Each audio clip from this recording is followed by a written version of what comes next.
नमस्कार दोस्तों। क्या आपको पता है कि मुज्तबा खामनेई जो है वो ईरान के सुप्रीम लीडर बन गए हैं। और ये सुप्रीम लीडर 28 फरवरी को अमेरिका ने ईरान पर हमला किया और ईरान के supreme leader Ayatollah Ali Khamenei का मौत हो जाता है। ईरान जो है वो सदमा में चला जाता है। उसके बाद वॉर स्टार्ट ही रहता है और तुरंत जो है अयातुल्ला अली खामनेई के बेटे मुज्तबा खामनेई को ईरान के सुप्रीम लीडर घोषित कर दिया जाता है।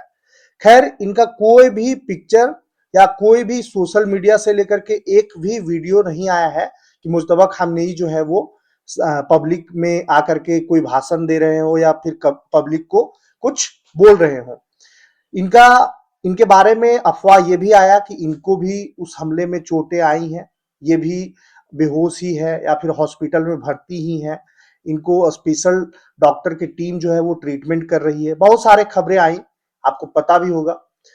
सवाल ये है कि क्या ईरान के जो पूर्व सर्वोच्च नेता अयातुल्ला अली खामनेई के मारे जाने के 4 महीने से अधिक समय के बाद उनकी श्रद्धांजलि सभा शनिवार 4 जुलाई से तेहरान में शुरू हो रही है।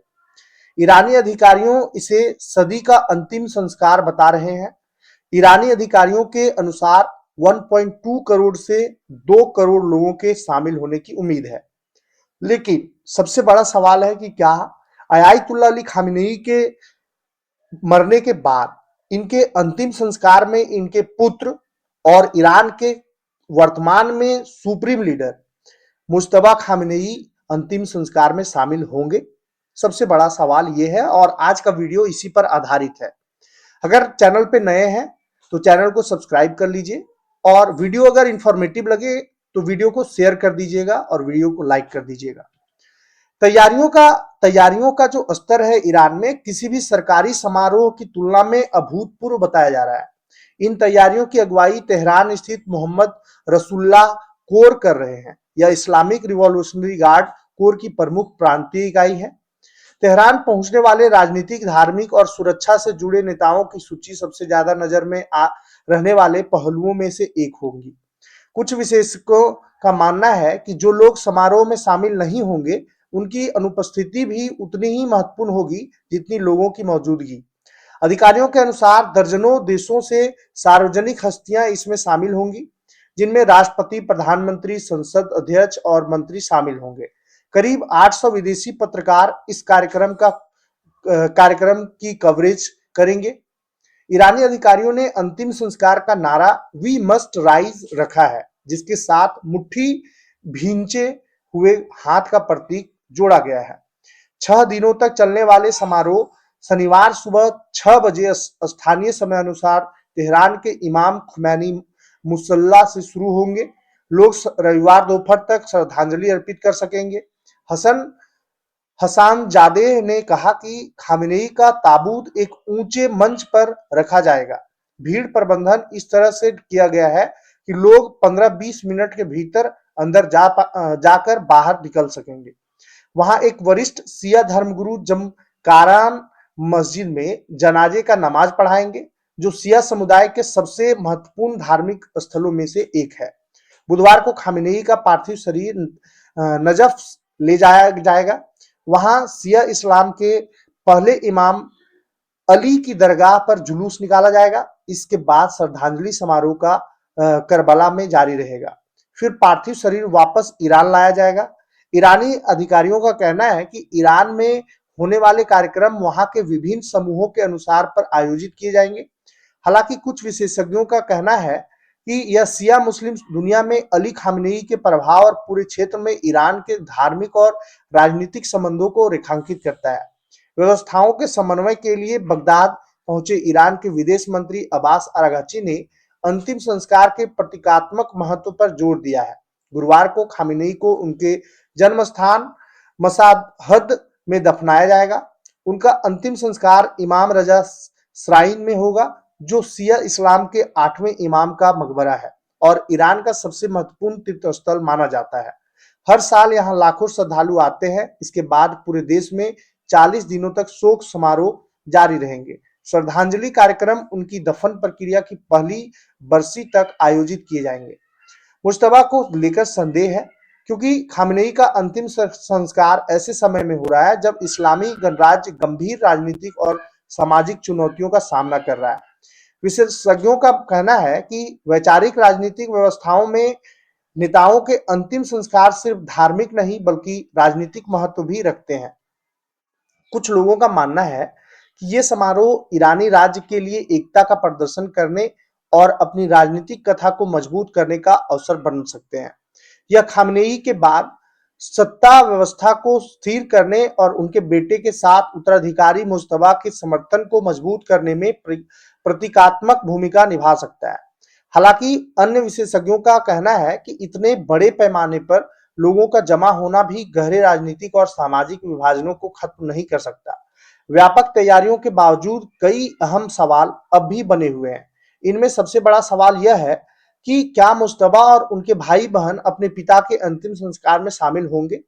28 फरवरी 2026 के हमले में परिवार के कई सदस्यों, जिनमें मुज्तबा की पत्नी भी शामिल थी, के मारे जाने की खबरों के बाद से उनकी सेहत को लेकर भी अनिश्चितता बनी हुई है। 30 जून मंगलवार को आयोजन समिति के सचिव अली अकबर पौर जमशिदियान ने कहा कि मुज्तबा की मौजूदगी पर कोई भी फैसला सशस्त्र बलों का सर्वोच्च कमांडर और सर्वोच्च नेता के कार्यालय की ओर से घोषित किया जाएगा। एक और बड़ा सवाल यह है कि जनाजे की नमाज कौन पढ़ाएगा। सिया परंपरा में यह भूमिका धार्मिक और राजनीतिक दोनों दृष्टि से महत्वपूर्ण मानी जाती है। कुछ पर्यवेक्षकों का कहना है कि अगर मुज्तबा सार्वजनिक रूप से सामने आते हैं तो इसे ईरान के भविष्य के नेतृत्व को लेकर एक महत्वपूर्ण संकेत के तौर पर देखा जाएगा। इसी साल फरवरी महीने में अमेरिका और ईरान के बीच युद्ध की शुरुआत में एक हवाई हमले में ईरान के तत्कालीन सर्वोच्च नेता अयातुल्लाह अली खामेनेई मारे गए थे। अयातुल्लाह अली खामेनेई के मारे जाने के बाद उनके बेटा मुज्तबा खामेनेई को उत्तराधिकारी चुना गया था। ईरान के सर्वोच्च नेता बनने के बाद से मुज्तबा को अभी तक सार्वजनिक रूप से नहीं देखा गया है। यह भी पता नहीं है कि वह अपने पिता के अंतिम संस्कार में शामिल होंगे या नहीं होंगे। अमेरिका और इजराइल और ईरान के बीच चल रहे युद्ध के कारण अंतिम संस्कार में देरी हुई। अपने पिता के उलट 56 वर्षीय मुज्तबा ने एक गुमनाम जीवन व्यतीत किया है। उन्होंने कभी कोई सरकारी पद नहीं संभाला, ना ही सार्वजनिक भाषण दिए हैं और ना ही इंटरव्यू दिए हैं।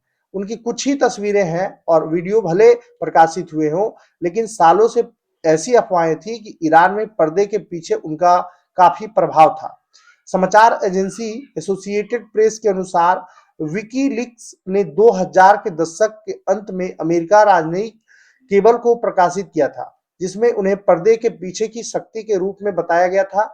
उन्हें शासन के भीतर एक सक्षम और प्रभावशाली व्यक्ति के रूप में व्यापक रूप से स्वीकार किया जाता है। अब हम लोग जानेंगे कि मुज्तबा खामेनेई कौन है। तो 8 सितंबर 1969 को उत्तर पूर्वी शहर मशहद में जन्मे मुज्तबा अली खामेनेई के 6 बच्चों में दूसरे नंबर के हैं। उन्होंने अपनी माध्यमिक शिक्षा तेहरान के धार्मिक अलावी स्कूल में हासिल की।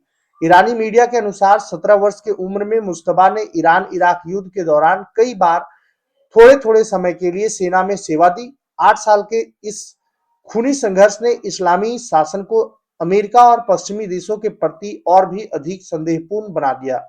पश्चिमी देशों ने ईरान इराक का समर्थन किया। 1999 में मुज्तबा अपनी धार्मिक पढ़ाई जारी रखने के लिए कोम गए, जो एक पवित्र शहर है और शिया धर्मशास्त्र का एक महत्वपूर्ण केंद्र माना जाता है।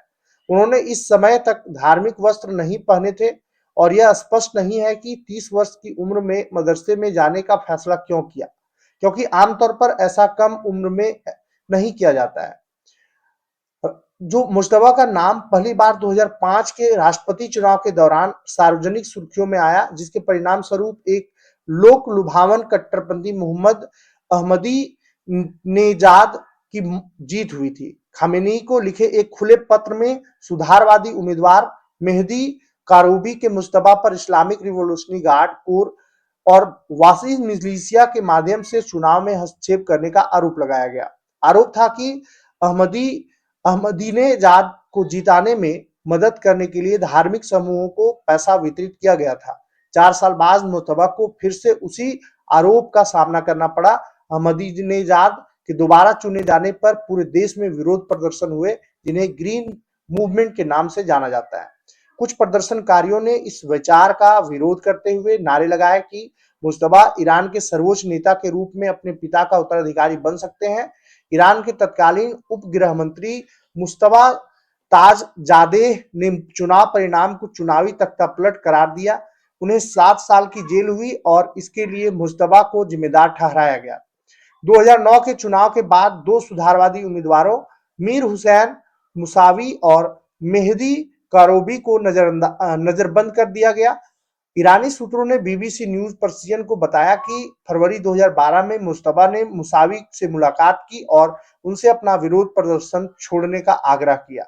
अब ईरान के नए सर्वोच्च नेता के रूप में कई लोगों को उम्मीद है कि मुश्तबा अपने पिता की कठोर नीतियों को जारी रखेंगे। कुछ लोगों का यह भी मानना है कि जिस व्यक्ति ने अमेरिका और इजरायली हमलों में अपने पिता, अपनी मां और अपनी पत्नी को खो दिया है, उसके पश्चिमी दबाव के आगे झुकने की संभावना कम है।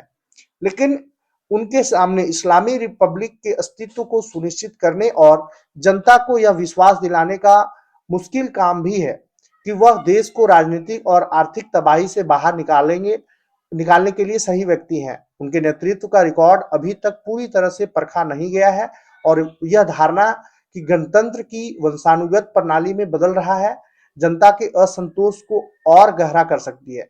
मुश्तबा अब निशाने पर है क्योंकि इजराइल के रक्षा मंत्री ने कहा कि अगला सर्वोच्च नेता नष्ट करने के लिए एक स्पष्ट लक्ष्य होगा।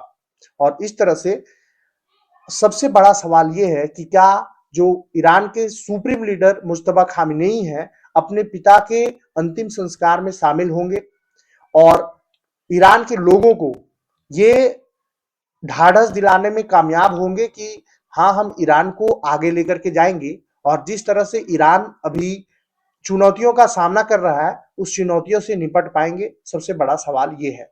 इस पर आपका क्या राय है, आप कमेंट में जरूर बताएं। धन्यवाद।